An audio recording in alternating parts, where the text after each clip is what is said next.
क्या बात है भैया?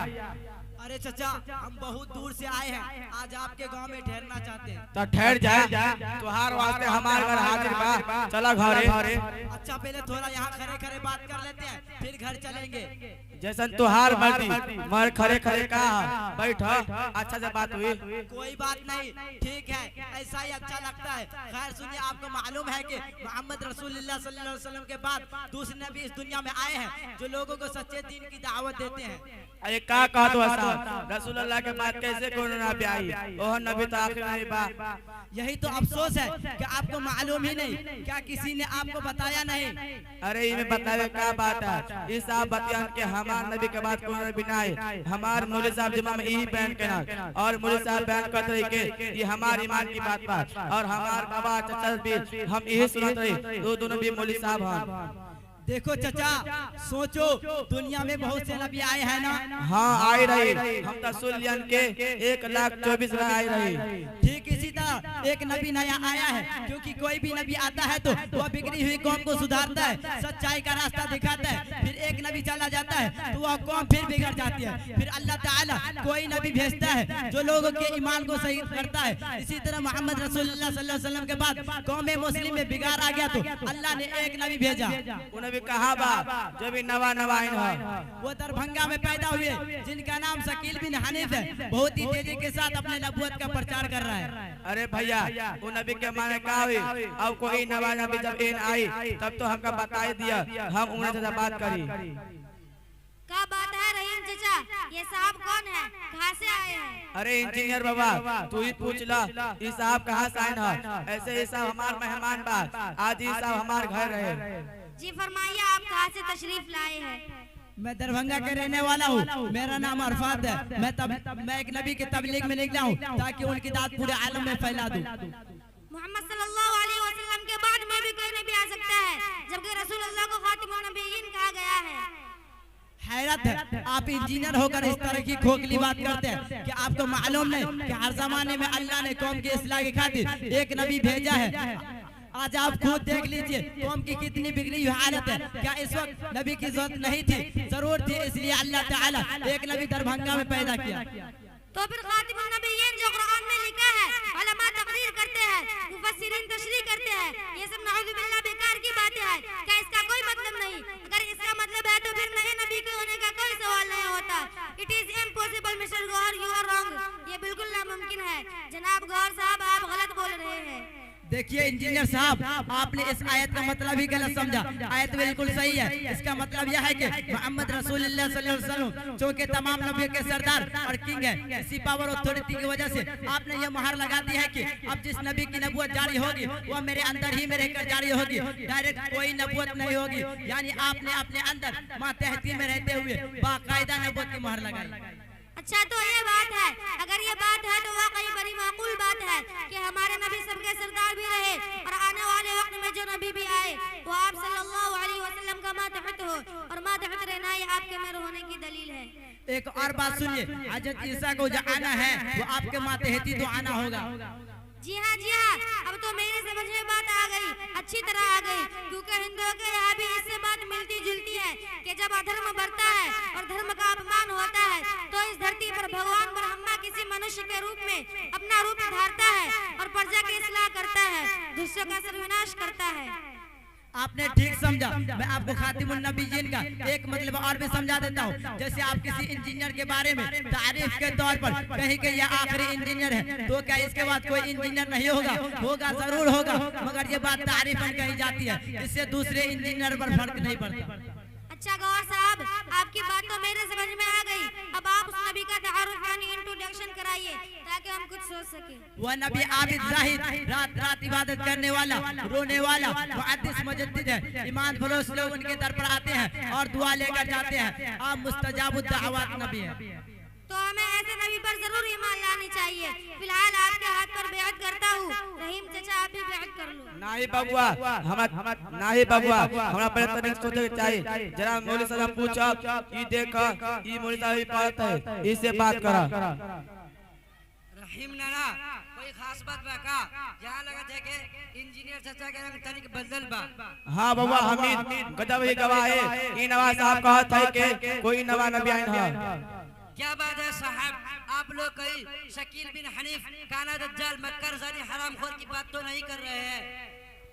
अब्दुल्ला मियां, आपको जुबान संभाल कर बोलना चाहिए। आप पढ़े लिखे हैं और मैं इनको मान चुका हूँ। चाचा हैरत है कि आपने इसको मान लिया। क्या आपको पता नहीं कि ये शकील बिन हनीफ कितना बड़ा कमीना है? अगर मालूम नहीं तो सुनिए, इससे पहले भी एक मिर्जा ने नबूवत का दावा किया था, जो अंग्रेजों का कुत्ता था, उनके टुकड़ों पर बंधा था, उसी की गाता था। जिस वक्त शाह अब्दुल अजीज के फतेह की बुनियाद पर सारे हिंदुस्तान में अंग्रेजों के खिलाफ मुसलमान जिहाद कर रहे थे, उस वक्त अंग्रेजों ने इस सुअर को नबूवत का ताज पहनाया और इसने जिहाद के हराम होने का फतवा दिया। आप तो अप टू डेट है ना, जाकर फोर्ट विलियम की तारीख देखिए। इसमें लिखा है कि अंग्रेजों ने मुसलमानों के बढ़ते हुए सैलाब को देखकर उन्हें फूट डालने की कोशिश की, जैसा कि उनका तरीका था डिवाइड एंड रूल। इसके लिए लंदन में मीटिंग हुई कि कोई नबी बनाया जाए ताकि ये जाहिल मुसलमान इस तरफ झुक पड़े। इस मिशन को लेकर अंग्रेजों ने मुसलमानों को तैयार करने की कोशिश की, मगर कुर्बान जाइए मुसलमानों के ईमान पर कि उन लोगों ने साफ साफ कह दिया, हम जमीर बेच देंगे, घर बेच देंगे, खानदान को दो पर लगा देंगे, हमेशा की तरह बीवी और बेटी तक को कुर्बान कर सकते हैं। लेकिन नबूवत के दावा हमारे बस की बात नहीं। ये तो उस नबी की शान थी जो 1400 साल पहले तशरीफ लाए थे। आखिर में वो अंग्रेज लोग इस कमबख्त से मिले, इसने दौलत की लालच में सब कुछ मान लिया। इस तारीख में यह भी लिखा है कि जब इसको बड़े अफसर के पास ले गए तो उसने मुंह फेर लिया और कहा कि सिल्लू को पकड़ लाए। और नबी का चेहरा ही कम से कम ऐसा होता है कि जिसे देखकर हजारों जान कुर्बान और हजारों दिल ईमान ले आवे। जबकि यह शख्स सिर्फ कालिया ही नहीं बल्कि काना भी है। इसकी एक बत्ती गायब है। जब हम एक बल वाली गाड़ी का रास्ता पर चलने नहीं देते तो इसको कौन चलने देगा? इसका तो एक लाइसेंस ही गायब है। जब ऐसी बात थी तो नबी कैसे बना दिए गए? क्या आपको मालूम नहीं कि मजबूरी का नाम महात्मा गांधी है? इसी तरह इसे बनाया गया।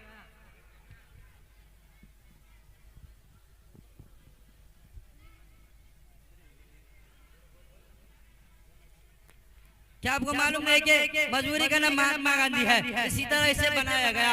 अरे चचा, ये शख्स तो छटा हुआ बदमाश, चोट्टा, पक्का जानी और एक नंबर का झूठा था। हजारों झूठ बोलकर तो अंग्रेजों से पैसे हटे हैं और बेशुमार झूठ दावे नबूवत में बोला है, जो तारीख के सफात में मौजूद है।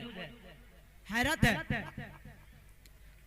अरे साहब, शकील बिन हनीफ तो हर 15-20 ही झूठ बोले हैं। इतना सा झूठ से उनकी इतनी बड़ी नबूवत पर क्या फर्क पड़ेगा? रहा जिनाकार होना, तो आपको मालूम नहीं वो जिना नहीं करते थे बल्कि बरकत पहुंचा देते। बताइए, आपकी बेटी ने बरकत लिया कि नहीं? अगर नहीं तो आप कमबख्त ठहरे, और अगर लिया है तो बताइए इसी वक्त। ला हौला वला कुव्वता, मेरी बेटी क्यों जाती? क्या मैं इतना गिर गया हूँ कि अपनी बेटी देते था? उन्होंने मुझे 3 लाख रुपया और 1 कलर टीवी दिया है, इसलिए मैं उनकी तबलीग कर रहा हूँ और उन पर ईमान भी रखता हूँ।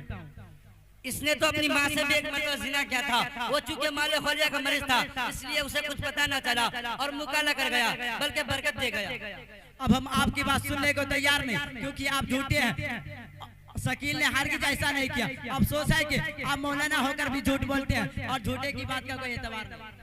अरे कमबख्त डूब मरो तुम लोग कि मैंने एक झूठ बोला तो बिदक गए और मेरे मौलाना होने पर तहमत और इल्जाम लगाने लगे। और जिसने बेशुमार झूठ बोले हैं, क्या उससे नबी होने का तुम यकीन रखते हो? क्या वो नबी हो सकता है? वो तो कुत्तों से भी गिरा हुआ होगा जो झूठा हो और नबी होने का दावा भी करता हो। हाँ अब देख लेना हमार बिजुआ कितना कमाल का छोरा। अरे का बुझतवा इंजीनियर बाबा, ये छोकरा मकतब बाबू रैयान पढ़त है। तनी गौर से के बात सुनो, फिर तो हाँ समझ आ जाए। अच्छा तनी खातमुल नबीय्यीन का मतलब बताई दो। नाना जी वो तो बता दूंगा, जरा सा और सुन लीजिए। इस नाले गधे ने यहाँ तक कहा कि मेरी बेसद सानिया है, यानी वो मोहम्मद जो 1400 साल पहले आए थे वही मुझ में रूप धार लिए है। यानी ये शख्स अवतार का अकीदा का बेकाई था, अवागवन का बेकाई था, जो खालिस हिंदुओं का अकीदा है। आगे सुनिए, खुद को अल्लाह की बीवी भी कहता है। उससे बढ़कर कहता है कि अल्लाह ताला ने मुझे रजुलियत की क़ुव्वत यानी क़ुव्वत मर्दानी का इज़हार फरमाया, और खुद ही लिखता है कि समझने वाले के लिए इशारा काफी है। लगता है हामिद मियां आपने इनका काफी गहरा मुतालिया कर रखा है। मेहरबानी फरमाकर कुछ सुनाइए, आपकी बातें बड़ी अजीब और दिलचस्प हैं। अल्हम्दुलिल्लाह मैंने कुछ पढ़ा है, इसमें से चंद सुनिए।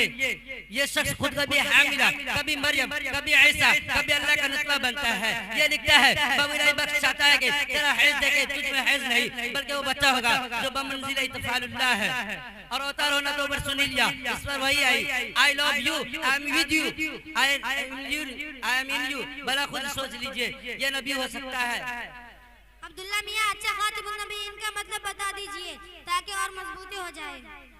खातमुन नबीयीन का मतलब ये है कि आपके पास किसी किस्म का कोई नबी सच्चा नहीं होगा। झूठा अपनी मिट्टी पलीद करता फिर उससे हमारे नबी पर कुछ फर्क नहीं पड़ेगा। 100 आयतों से और 200 हदीसों से खातमुन नबीयीन का यही मतलब है कि आपके बाद कोई नबी नहीं हो सकता। खुद मिर्जा भी पहले यही कहता था कि मैं मोहम्मद रसूलुल्लाह खतमुल मुरसलीन के बाद किसी दूसरे मुद्दाई नबूवत और रिसालत पर काफिर जानता हूँ। हमने बड़ी गलती की है, अल्लाह माफ फरमाए। भाई गौर साहब, आपका क्या ख्याल है? मैं भी दिल से तौबा करता हूँ, मैं लालच में पड़ गया।